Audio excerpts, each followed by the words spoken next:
نحمد و نصلی علی رسولہ الکریم اما بعد فاعوذ باللہ من الشیطان الرجیم بسم اللہ الرحمن الرحیم سبحان اللہ و بحمدہ عدد خلقہ و رضا نفسہ و زنۃ عرشہ و مداد کلماتہ یا ربی لک الحمد کما ینبغی لجلال وجہک و عظیم سلطانک اللہم انفعنا وعلمنا ما ینفعنا وزدنا علما رب اشرح لی صدری ویسر لی امری واحلل عقدۃ من لسانی یفقہوا قولی آمین یا الہی آمین۔ السلام علیکم ورحمۃ اللہ وبرکاتہ۔ امید کرتی ہوں کہ آپ سب خیریت سے ہوں گے۔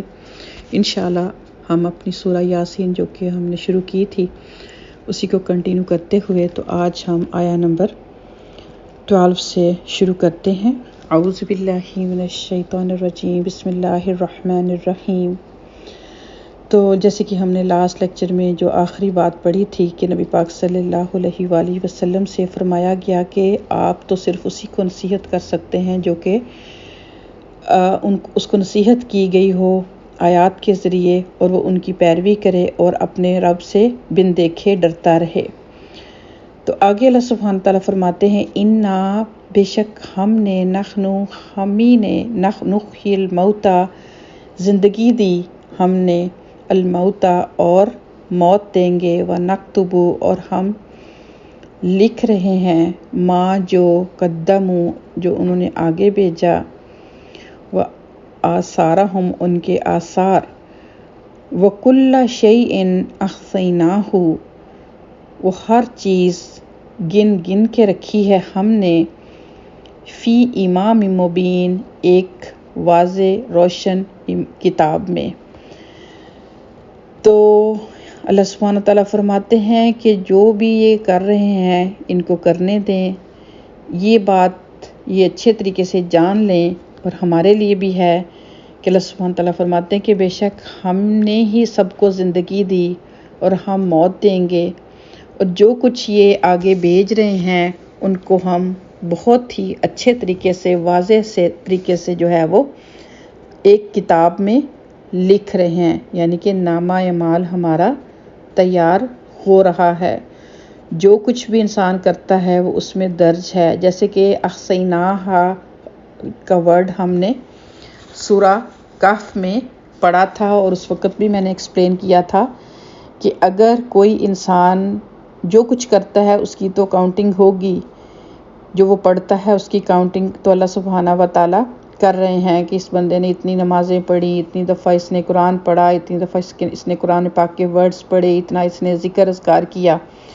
لیکن اگر ساتھ یہ بھی لکھا جائے گا کہ اس بندے نے سبحان اللہ تو کہا لیکن کتنی دفعہ کہا، استغفار کی تو کتنی دفعہ کی، درود پاک پڑھا تو کتنی دفعہ پڑھا، یعنی کہ ہر چیز کو بڑے ہی کلیئر طریقے سے جو ہے وہ اس کتاب میں لکھا جا رہا ہے۔ تو اسی طرح اگر کوئی انسان برے اعمال کرتا ہے، برے آثار چھوڑتا ہے، آثارہ کا ورڈ جو ہے وہ بہت زیادہ غور طلب ہے یہاں پر۔ انسان جہاں بھی ہوتا ہے جو کچھ بھی کرتا ہے تو اپنے جیسے ہم اس کو کہتے ہیں سمٹمز چھوڑتا ہے، اثر چھوڑتا ہے۔ اردو میں بھی اس بات کو ہم سمجھتے ہیں کہ فلاں نے فلاں جگہ یا فلاں پلیس پہ جو ہے وہ بہت اچھے اثرات چھوڑے، کہتے ہیں نا ہم۔ تو اسی طرح اللہ سبحانہ تعالیٰ بھی یہاں پر فرماتے ہیں کہ جو کچھ بھی یہ کریں گے، جو آثار یہ چھوڑیں گے، اچھے چھوڑیں گے، برے چھوڑیں گے، تو وہ کتاب میں درج ہو رہے ہیں۔ ان سے باز پرس جو ہے وہ قیامت کے دن ہوگی۔ تو ان باتوں کی روشنی میں جو آج ہم یہ پڑھ رہے ہیں آیا، تو ہمارا جو اس سے ہم بینیفٹ لے سکتے ہیں کہ اس بات کو ذہن میں رکھتے ہوئے کہ میں جہاں بھی جاتی ہوں یا جاتا ہوں، کسی بھی جگہ سفر چاہے کر رہے ہیں، گاڑی چلا رہے ہیں، کسی ڈاکٹر کے پاس گئے ہیں، کسی فرینڈس کے پاس گئے ہیں، تو اس وقت ہم یہ چیز ذہن میں رکھیں کہ یہاں پر میں نے اچھے آثار چھوڑ کے جانے ہیں۔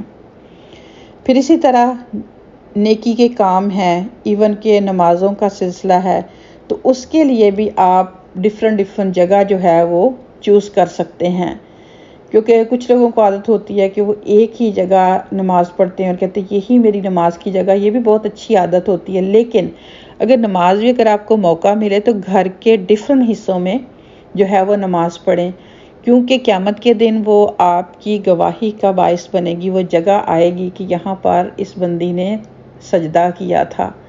پھر اسی طرح جب آپ سفر کریں، ہائی وے پہ ہیں یا ریڈ لائٹ پہ سٹک ہو گئے ہیں، بجائے کہ کوسنے کے، غصہ لانے کے کہ میں لیٹ ہو گیا یا لیٹ ہو گئی، تو آپ اس وقت تو کوئی ذکر کر لیں، سبحان اللہ پڑھ لیں، الحمدللہ پڑھ لیں، استغفر اللہ کہہ لیں.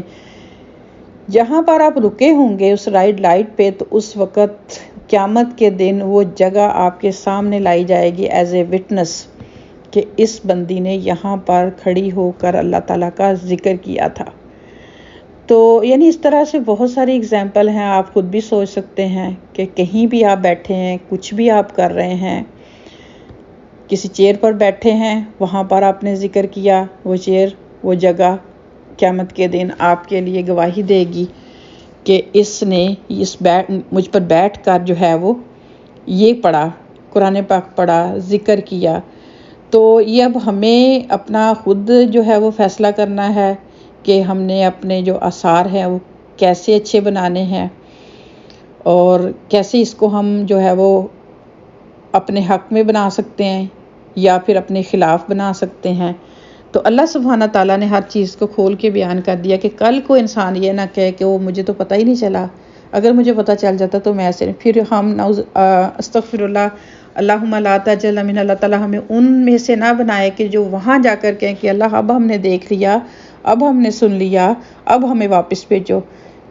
کیونکہ چیزیں تو ساری ہمارے سامنے آ گئی ہیں، اب کرنے کا کام تو عمل ہے نا.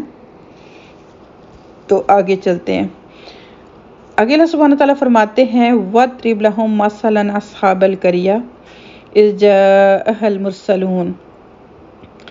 اب مثال بیان کیجئے ایک بستی کی جہاں پر ہم نے 2 رسولوں کو بھیجا. جب ارسلنا الیہم اثنین فکذبوہما، اور جب ہم نے ان کی طرف 2 رسولوں کو بھیجا تو ان دونوں کو انہوں نے جھٹلا دیا. فعززنا، پس پھر ہم نے تقویت دی، مدد کی، بثالث، تیسرے کی مدد سے. فقالو، تو انہوں نے کہا، انا، بے شک ہم، الیکم، تمہاری طرف، مرسلون، بھیجے گئے ہیں. تو اللہ سبحانہ تعالیٰ فرماتے ہیں کہ ہم جانتے ہیں کہ پیغمبروں کا سلسلہ تو چلتا رہا، بہت زیادہ پیغمبر اللہ سبحانہ و تعالیٰ نے بھیجے، اور ایک ایک وقت میں، ایک ایک ٹائم میں 2 پیغمبر بھی آئے، جیسے موسیٰ علیہ السلام، ہارون علیہ السلام ایک ہی زمانے میں. پھر اسی طرح ابراہیم علیہ السلام اور ان کے بھتیجے لوط علیہ السلام بھی ایک ہی ان کا زمانہ تھا. تو یعنی جیسے جیسے ضرورت تھی، جیسے کہ قرآن پاک میں اللہ سبحانہ تعالیٰ فرماتے ہیں کہ کوئی ایسی بستی گزری نہیں کہ جس میں ہم نے اپنا ڈرانے والا نہ بھیجا ہو. تو کچھ کا پھر اللہ سبحانہ تعالیٰ فرماتے ہیں کہ ذکر آپ سے ہم نے کیا اور کچھ کا ہم نے نہیں کیا. تو وہاں پر 2 پیغمبر جب اللہ سبحانہ تعالیٰ نے بھیجے تو انہوں نے کہا کہ نہیں، ہم تو نہیں مانتے.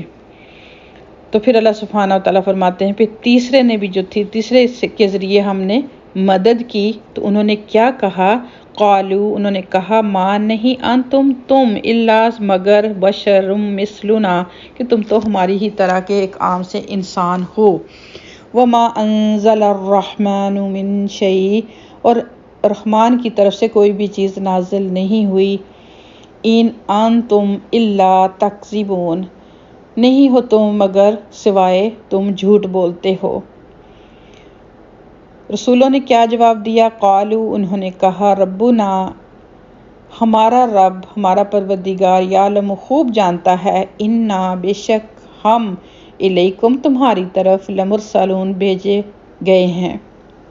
وما علینا الا البلاغ المبین، اور نہیں ہے ہمارے ذمے اس کے سوا کچھ بھی کہ تم تک میسج جو ہے وہ پہنچا دینا واضح طریقے سے.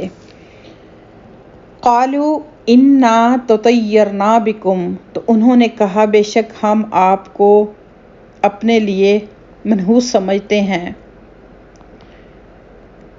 لئن لم تنتہوا، اگر تم باز نہ آئے، لنرجمنکم، تو ہم تمہیں پتھر مار مار کر ہلاک کر دیں گے، وَلَيَمَسَّنَّکُمْ، اور چھوئے گی تمہیں، منا، ہماری طرف سے، عذاب علیم، بہت سخت تکلیف، بہت سخت عذاب، دردناک عذاب۔ تو پیغمبروں نے آگے سے کیا کہا سوائے اس کے کچھ بھی نہیں کہ قالو، انہوں نے کہا طائرکم معکم، تم ہمیں نحوست سمجھتے ہو اپنے لیے، بلکہ نحوست تو تمہارے اپنے ہی ساتھ ہے۔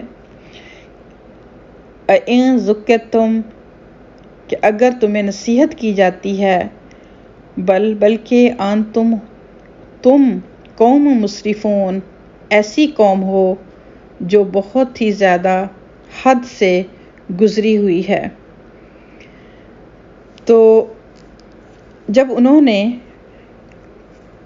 کہا کہ یہ ساری چیزیں جو تم ہمیں کہہ رہے ہو، یہ تو ان وقتوں میں یہ تھا کہ فال نکالتے تھے نا پرندوں کے ذریعے، پھر خوش نصیبی یا بد نصیبی کا فیصلہ کیا جاتا تھا، تو وہ اسی بات پر تھے کہ نہیں، ہم تو تمہیں اپنے لیے جو ہے وہ بدقسمتی کا، نحوست کا باعث سمجھتے ہیں۔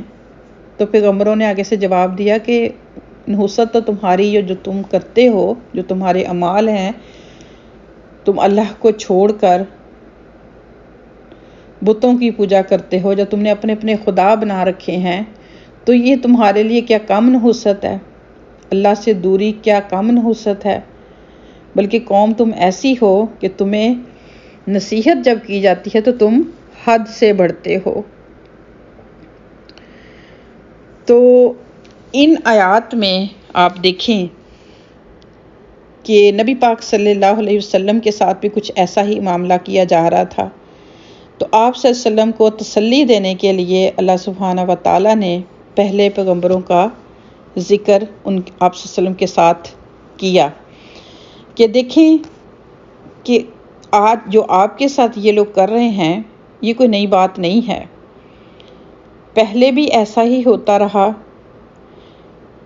کہ جنہوں نے نہیں ماننا تھا، حق کو نہیں مانا تھا، وہ نہیں مانا۔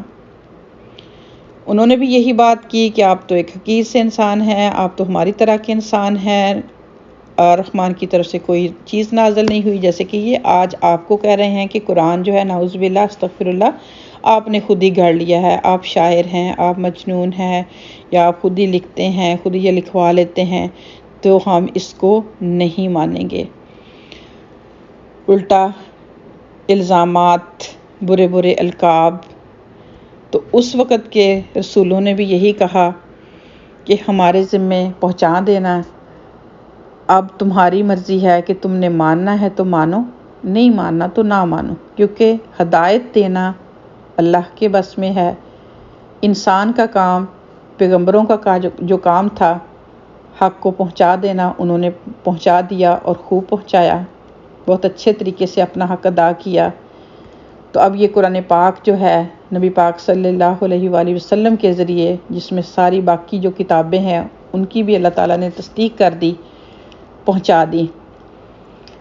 اب محمد صلی اللہ علیہ وآلہ وسلم کے بعد جو ہے ان کی امت کی ڈیوٹی ہے کہ اس کو آگے پہنچائیں، بغیر کسی لالچ کے، بغیر کسی کویسچن کے، بغیر کسی غصے کے، بغیر کسی غرض کے اس کو آگے پہنچانے کی کوشش کریں، چاہے ایک ہی آیت کیوں نہ پہنچائیں، تو آپ اپنا حصہ اس میں ڈالیں۔